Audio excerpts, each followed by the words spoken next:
This episode of the Accounting Insiders podcast is brought to you in part by Xero. Xero is a powerful cloud accounting software that improves efficiencies across your practice. With all client data stored on a single unified ledger, you and your clients can easily access and collaborate on the same set of books. Xero's advisor tools and automation solutions reduce time-consuming manual tasks and put data entry on autopilot. Work faster and more efficiently than ever before with Xero. Visit xero.com/accounting insiders to learn more.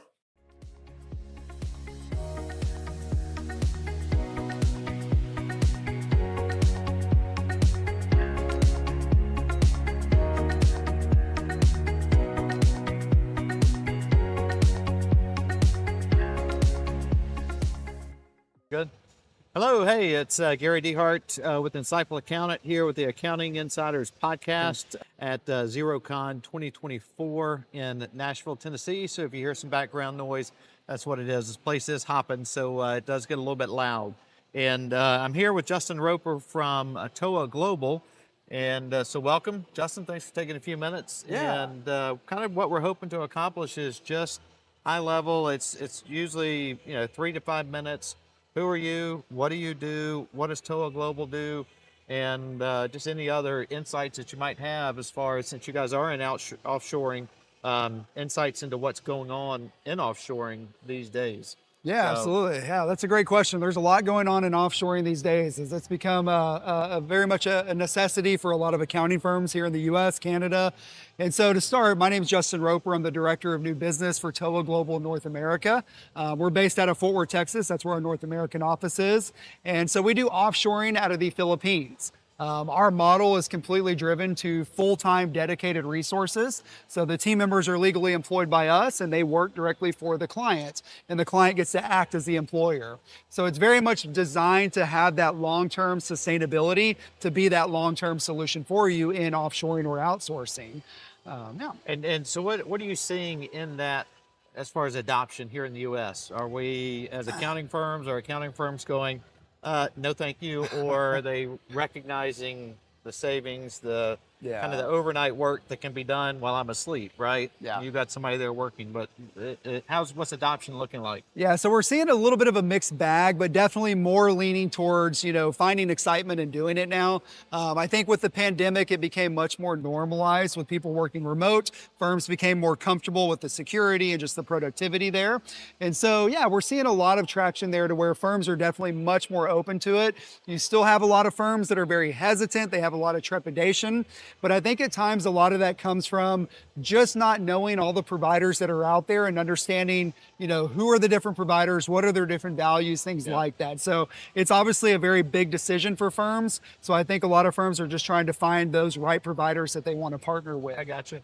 And are you seeing any adoption firm size? Is there one that's embracing more rapidly than others? I would say the mid to large size firms are steps ahead of the smaller to mid-sized firms. I thought it would be the opposite. You would think so, but if you look at a lot of your EYs, your Price Waterhouse, they've been doing this for years and years and years. So I think slowly the larger firms have been adopting it over the last few years. So yeah, I think at times it's more of the smaller to mid-size that have some trepidation. But of course, again, it's that mixed bag. There's definitely some of those larger firms that are still very hesitant about doing it. And what about, do you get pushback from clients or potential clients regarding that ongoing onboarding process? Because we were talking briefly, before we started recording, we have a couple of offshore people in the Philippines who we work with directly, but to bring anyone on into your firm or into your workflow, and our workflow is not very good, so it makes it even worse, but to bring someone into your company who you can't get your hands on and have to either work some odd hours. How's the profession embracing that? Because for me, we're onboarding somebody right now, and it's challenging because it requires a lot of time. Yeah. And I think that's a great question, because it goes right back into finding that right partner in this. And so, as an example for TOA Global, the way that we're setting up our clients we essentially want these team members to mirror their employees. So we are doing certain trainings to design speed to competency to the U.S. work, even around understanding U.S. cultures and differences of working for U.S. businesses, let alone the technical trainings, the software trainings. So we're giving them that speed to competency to kind of ease that burden on the client. And what we tell clients is this is no different than onshoring or no different than onboarding an onshore accountant here in the U.S. You're going to do the same type of onshoring to teach them your processes. If they haven't used your specific softwares, give them some training around that. But it's that same approach. It really is trying to mirror your exact employees and the way you're managing, onboarding, all of that, your onshore employees. So a lot of times that's what our clients find is they're going to do the same training they would for any onshore accountant they would hire, and that's all that's needed in that case. Okay. And the actual work, I'm not sure if you touched on the actual work that you guys kind of concentrate in. What is that? Where are you offshoring? Yeah, so for us, we specialize in the accounting and finance world. That's all that TOA Global does. We don't offshore, engineers, IT. It really is just the accounting, finance world. That's our specialty. That's our bread and butter and what we know and do.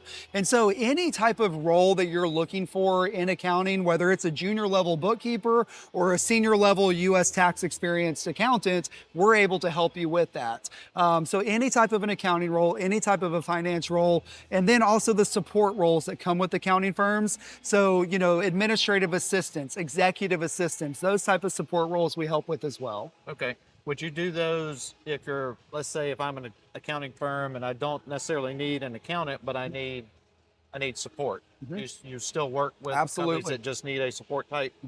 Yeah, absolutely. Okay. Yeah, because the way that we're going to approach this with our clients is, it's not going to be pigeonholing, the accountants into certain roles, right? If you need somebody that can do U.S. tax prep and bookkeeping for you, we'll find you those candidates that have those dual skill sets. We even train them to that on the U.S. tax prep side. So it really is the way we approach it, going off of your job description. What are the skill sets and the day-to-day duties you're needing done? And we're going to go find you multiple candidates to pick from that have those skill sets. The approach it in that way. Okay, last two questions. Is so the people that you employ in the Philippines, are they in an office or are they working remote? What does that look like? Great question. That's kind of the hot topic of the day, right? Yeah. So, we have about 4,000 team members over there. I would say right now about 90% of those are in office.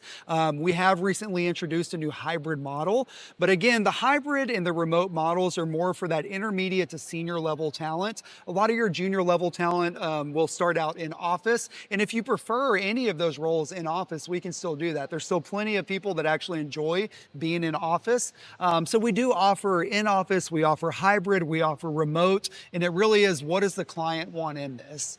Okay. Then I had two questions. My second question was, it was around work hours. I know some offshoring firms just say, well, you tell us when you want them to work, and others say, well, you know what, quality of life, etc. We want them working, their 9 to 5, not our 9 to 5, because they're, depending on the time of year, they're 12 hours off. 12 hours off, right? Yeah. So what do you guys do? Yeah, so we have the team members working Philippine time, 9 p.m. to 6 a.m., which puts them on the bulk of U.S. core hours. Depending on what time zone you're in, they're going to be on the bulk of your core hours by doing that. It's something that's very normalized in the Philippine country and their culture. When our team members get off at 6 a.m., there are bars open, movie theaters, shopping malls. It's very much a lifestyle and culture. So there's no hindrance to us whatsoever in having them work that shift. It puts them on your core hours where you can train them, you can talk to them, you can interact with them, which is very, very crucial to this being successful for any firm. Right. Yeah. And right now, the ones that we work with are working our time zones. We may be shifting that a little bit, but that, you can get your hands on them, so to speak, your virtual hands on them when you need them. Right. And so let's just wrap up with how do people find you or find TOA Global? What's the best way for them to track you down? Yeah, absolutely. Go into our website, TOA Global. You will find links there where you can book meetings with us just to have a conversation with any of our account executives. But you will find us all over. We are on LinkedIn. I definitely recommend everybody follow Nick Sinclair, Sinclair. He's the founder of TOA Global. He's very present on LinkedIn. He does a lot of webinars. And he's very good to listen to and kind of how to set this up, how to do this. Nick has a very interesting perspective, having owned an accounting and finance firm for 12 years, used other providers in this space, and kind of thought, I think I could do this better. And so here we are 12 years later. We are that premier service there in the Philippines. So you can learn a lot from Nick Sinclair. So I definitely recommend follow him on LinkedIn, go to our website and book some time to speak with us. Great. All right. Well, thank you. Awesome. Thanks Yes, sir. for taking a couple of minutes. Appreciate it. Appreciate it.